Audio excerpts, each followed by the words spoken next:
माझं नाव उज्ज्वला कोकणे आहे। मी जिल्हा अग्रणी बँक ऑफ महाराष्ट्रामध्ये आर्थिक साक्षरता सल्ला केंद्र आहे तिथे डिस्ट्रिक्ट इंचार्ज म्हणून काम पाहते आहे। म्हणजे फायनान्शियल लिटरसीचं काम मी पाहते आहे। यामध्ये आपल्या ज्या गव्हर्नमेंटच्या ज्या काही स्कीम आहेत, सेंट्रल गव्हर्नमेंटच्या स्कीम आहेत, त्या सगळ्या स्कीम आपल्या लोकांपर्यंत पोहोचवायच्या आहेत। आणि मला एक आनंद होत आहे की विकसित संकल्प यात्रा जी आहे ह्या यात्रेमध्ये बरेचसे खातेदार येतात। त्यांना मला प्रधानमंत्री सुरक्षा विमा योजना, प्रधानमंत्री जीवन ज्योती विमा योजना आणि त्याचबरोबर अटल पेन्शन योजना ज्या आपल्या सेंट्रल गव्हर्नमेंटच्या स्कीम आहेत त्या मला समजून सांगता येतात। मी फक्त समजून सांगत नाही तर जे खातेदार येतील ज्या कोणत्याही बँकेचे असोत तर त्या सर्वांचे मी फॉर्म ही स्वतः भरून घेते आणि त्या बँकेला मी ते सबमिट करत असते आणि त्या बँकेला बोलवत असते की बाबा आपले हे काम सुरू आहे, माझ्याकडे इतके फॉर्म आहेत, मी तुम्हाला हे देत आहे, पण पुन्हा जे काही खातेदार येतील त्यांना नक्कीच ह्या सगळ्या स्कीमचा लाभ देणं गरजेचं आहे। या स्कीमचा लाभ कशा पद्धतीने म्हणजे भेटणार आहे, कशा पद्धतीने विमा असेल ह्या स्कीम मध्ये? प्रधानमंत्री सुरक्षा विमा योजना ही अपघाती विमा पॉलिसी आहे। एखाद्या खातेदाराचा जर अपघात झाला आणि जागच्या जागी जर ऑन द स्पॉट जर निधन झालं तर त्याच्या कुटुंबाला 2 लाख रुपये एक शासन आर्थिक मदत करतं। अपघातादरम्यान माणसं लगेच मरत नाही। हात, पाय आणि डोळा या 3 अवयवांपैकी जर 100% अपंगत्व जर आलं, 2 अवयवांना आलं तर 2 लाख रुपये औषध उपचारासाठी मिळतात आणि 1 अवयवाला जर अपंगत्व आलं तर 1 लाख रुपये मिळतात। दुसरी पॉलिसी आहे ती जीवन ज्योती विमा योजना, ज्यामध्ये 18 ते 50 वय वर्ष आहे। जर एखाद्या व्यक्तीला अचानकच हार्ट अटॅक आला आणि तो व्यक्ती 55च्या आतमध्ये जर मृत्यू झाला किंवा मी अकस्मात निधन आलं किंवा निसर्गात निधन आलं किंवा आजाराने निधन आलं तरी सुद्धा इथे 2 लाख रुपये शासनाकडून दिले जातात। आणि हे आपल्याला क्लेम बँकेतच करायचे आहेत। आपण बँके थ्रू फॉर्म भरतो। फक्त बँकेत येताना जर अपघाती निधन झालं असेल तर आपल्याला महत्त्वाची कागदपत्र म्हणजे पंचनामा केलेला असावा, पोलीस तक्रार केलेली असावी, पोस्टमॉर्टम केलेलं असावं आणि मृत्यू दाखला, ह्या 4 गोष्टी घेऊन यायचे, बँकेमध्ये द्यायचं आहे। लगेच मला वाटतं 1 महिन्याच्या आतमध्ये लगेच ते खातेदाराच्या अकाउंटला पैसे जमा होतात। आणि जीवन ज्योतीमध्ये आपल्याला फक्त मृत्यू दाखल्याची गरज आहे।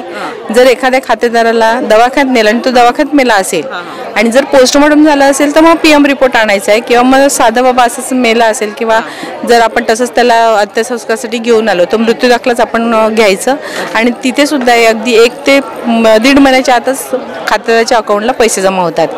आणि आपण ह्या महाराष्ट्र म्हणजे आपल्या पालघर जिल्ह्यामध्ये बऱ्याच खातेदारांना ह्या दोन्ही विमा पॉलिसीचा लाभ दिलेला आहे। जे काही म्हणजे कोरोनाच्या काळामध्ये जे काही खातेदार मयत झाले तर त्यांना सुद्धा आपण इथे 2-2 लाखाचा किंवा 4 लाखाचा फायदा इथे दिलेला आहे। यासाठी मॅम बँकेत ज्यांचे खाते आहेत त्यांच्या बँकेत किती पैसे तरी पण असायला हवे जेणेकरून त्यांना हा लाभ घेता येईल? कमीत कमी खातेदारांना सेविंगमध्ये आपले 1000 रुपये तरी ठेवणं गरजेचं आहे। कारण कसं आहे, ही ऑटो डेबिट पद्धतीने पैसे कट होतात। एकदा आपण फॉर्म भरला की तुमच्या अकाउंटमधूनच हे पैसे कट होणार आहेत, तर वर्षाला कमीत कमी 1000 रुपये तरी ठेवणं गरजेचं आहे। म्हणजे जेणेकरून ह्या सगळ्या पॉलिसी ज्या आहेत त्या पॉलिसीचं त्यांना ऑटो डेबिट पद्धतीने वर्ग होतील आणि वयवर्ष संपेपर्यंत हे सगळा लाभ मिळू शकतो। किती वय वर्षाचा ह्याच्यामध्ये लिमिटेड आहे अंदाज? अपघाती विमा पॉलिसीमध्ये 18 ते 70चा व्यक्ती आहे। 18 ते 70चा व्यक्ती आहे आणि जीवन ज्योतीमध्ये 18 ते 50चा व्यक्ती आहे। आता इथे तुम्ही फॉर्म भरण्याचं काम इथे सुरू आहे आता आमचं।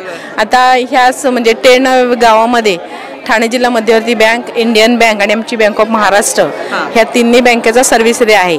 किंवा इतरही जर कोणी असतील वेगळ्या बँकेचे, बँक ऑफ बडोदा असेल, सेंट्रल बँक असेल, SBI असेल तर त्यांचे सुद्धा आम्ही इथे फॉर्म भरायचं काम सुरू केलेलं आहे। अच्छा, मग ते बँकेतून पण हा फॉर्म भरू शकतो? हो, खातेदार कोणत्याही बँकेचा असू द्या, म्हणजे आपल्या सेंट्रल बँकेचा असू द्या, कोणत्याही बँकेचा असू द्या, फक्त ती नॅशनल बँक असावी किंवा मग प्रायव्हेट जरी असेल, ICICI बँक म्हणा, HDFC बँक म्हणा, कोणतीही बँक असू दे, तर तिथे आपण त्यांचे फॉर्म भरून देतो।